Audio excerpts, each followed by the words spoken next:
प्रिय मित्र, नमस्कार। Pipe fitter training के इस कार्यक्रम में आपका स्वागत है।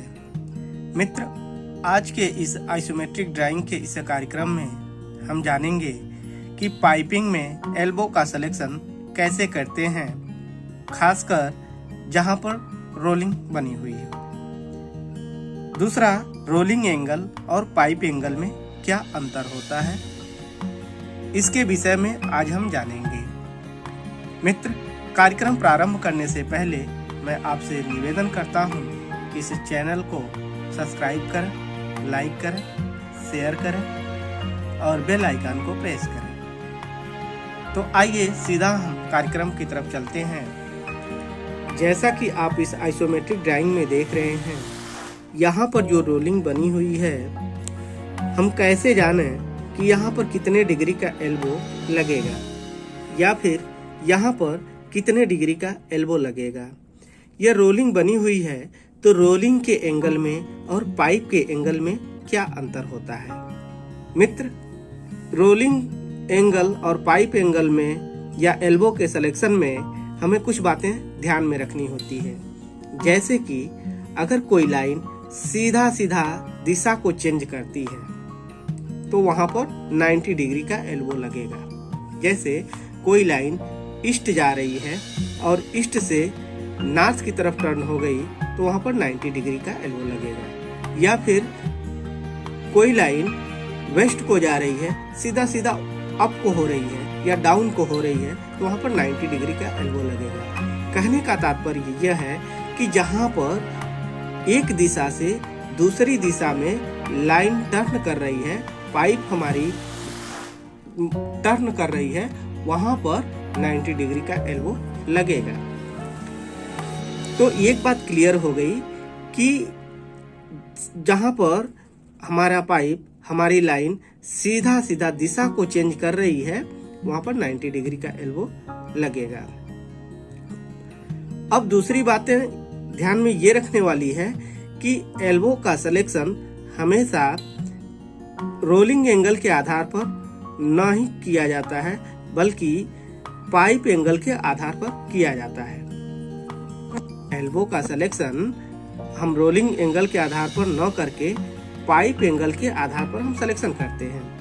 अब हम बात करते हैं रोलिंग एंगल और पाइप एंगल में क्या अंतर होता है। जैसे मान लीजिए यहाँ पर जो आप रोलिंग देख रहे हैं, ये जो रोलिंग हुई है, ये पाइप की जो रोलिंग हुई है, यहाँ पर रोलिंग 45 डिग्री का बना हुआ है। जैसे कि आप जानते हैं, अगर सेट और रन बरोबर हो तो दोनों कोण भी, दोनों डिग्री भी बरोबर होते हैं। यहाँ पे आप देख रहे हैं 289 mm और 289 mm सेट भी बरोबर है और रन भी बरोबर है, तो यहाँ की डिग्री 45 होगी, यहाँ की डिग्री 45 होगी। यहाँ पर जो रोलिंग बनी हुई है वो 45 डिग्री की बनी हुई है। अब हम समझते हैं पाइप एंगल और रोलिंग एंगल में क्या अंतर होता है। जैसे कि यहाँ पर आप देख रहे हैं सेट और रन दोनों बरोबर हैं, तो डिग्री भी दोनों बरोबर होगी। क्योंकि यहाँ 289 mm का सेट देख रहे हैं, 289 mm का रन देख रहे हैं, तो यहाँ पे जो एंगल बनेगा, जो कोण बनेगा, वह 45 डिग्री का बनेगा, या यहाँ पर जो एंगल बनेगा वो भी 45 डिग्री का कोण बनेगा। तो यह रोलिंग एंगल हो गया। लेकिन पाइप का एंगल हम कैसे देखते हैं?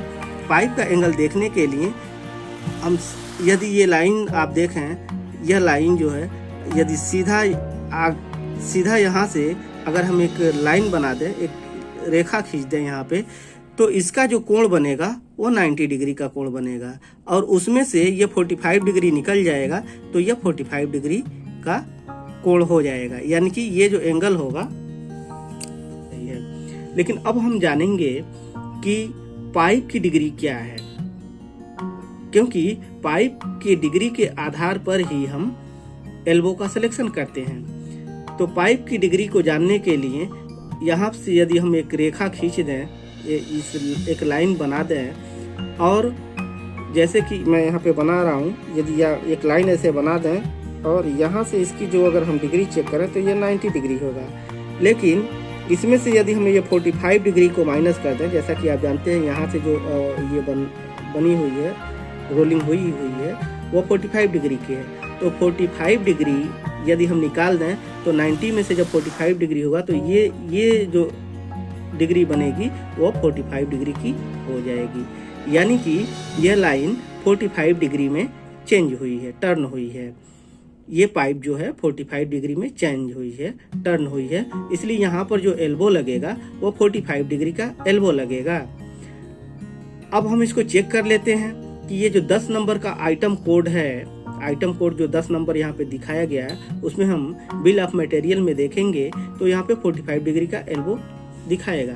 यहाँ पे लगाने के लिए बताया गया 44.9 डिग्री में यह एल्बो लगेगा, तो इसलिए हम इसको 45 डिग्री मान लेते हैं और 45 डिग्री का एल्बो हम चेक भी करते हैं। आइए मटेरियल कोड में देखते हैं, 10 नंबर में मटेरियल कोड में हम देखते हैं। जैसा कि हम यहाँ पे अगर देखें तो ये जो 10 नंबर आप देख रहे हैं, ये जो 10 नंबर देख रहे हैं, यहाँ पे एल्बो लिखा गया है 45 डिग्री का है, और ये जो इसका क्लास जो है 6000 का है, और बाकी इसका ये दिया गया है।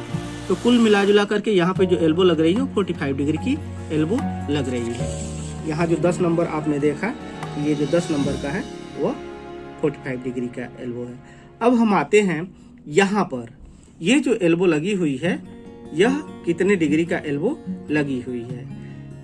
आप ये जानते हैं कि यहाँ पर जो 40 डिग्री बन रही है वो 45 डिग्री की बन रही है। ये जो रोलिंग बन रही है वो 45 डिग्री की रोलिंग हो रही है, लेकिन यहाँ पर जो एल्बो लगेगा वह 90 डिग्री का एल्बो लगेगा। क्यों? क्योंकि यह हम जो एल्बो का सिलेक्शन करते हैं तो सीधा सीधा पाइप की डिग्री के अनुसार ही हम सिलेक्शन करते हैं। आप देख रहे हैं ये लाइन जो है सीधा ऊपर से आई हुई है, और ये जाती तो सीधा वेस्ट को जाती है, सीधा वेस्ट को जाती है, यानी कि सीधा सीधा यह दिशा चेंज की हुई है। तो यहाँ पर जब दिशा चेंज करती है तो यहाँ पर 90 डिग्री का एल्बो लगा हुआ है। अब हम यदि इस लाइन से और इस लाइन की डिग्री को अगर देखें तो हम देखेंगे कि ये 90 डिग्री में यह टर्न हुई है। यह पाइप जो है हमारी 90 डिग्री में टर्न हुई है। अब यही एल्बो 90 डिग्री का एल्बो जो है 45 डिग्री में टर्न हो करके ये लाइन यहाँ से आगे को जा रही है। तो हम इस बात को समझ गए कि एल्बो का सिलेक्शन हमेशा पाइप के आधार पर किया जाता है, पाइप की डिग्री के आधार पर किया जाता है, न कि रोलिंग की डिग्री के आधार पर किया जाता है। अब हम यहाँ के एल्बो को बिल ऑफ मटेरियल में देखते हैं कि कितने डिग्री का एल्बो यहाँ पर लगा हुआ है। जैसे कि यहाँ पे आप देख रहे हैं लाइन बना करके यहाँ पे 9 नंबर लिखा गया है, तो बिल ऑफ मटेरियल में हम 9 नंबर में देखेंगे कि कितने डिग्री का एल्बो यहाँ पर लग रही है। तो आइए हम बिल ऑफ मटेरियल में चलते हैं। यहाँ पर आप देख रहे हैं ये 9 नंबर लिखा गया है, तो 9 नंबर में ये जो एल्बो बनाया गया है वो 90 डिग्री का एल्बो दिया गया है। आगे जो है इसका डिस्क्रिप्शन है, 6000 का ये क्लास लगेगा। तो यहाँ पे आप मुख्य रूप से ये समझे कि 90 डिग्री का एल्बो यहाँ पर। तो मित्र आज के लिए बस इतना ही। आज हमने जाना कि पाइपिंग में एल्बो का सिलेक्शन कैसे करते हैं, रोलिंग एंगल और पाइप एंगल में क्या अंतर होता है। एक बार फिर आपसे विनम्र निवेदन है कि आप इस चैनल को सब्सक्राइब करें, लाइक करें, शेयर करें।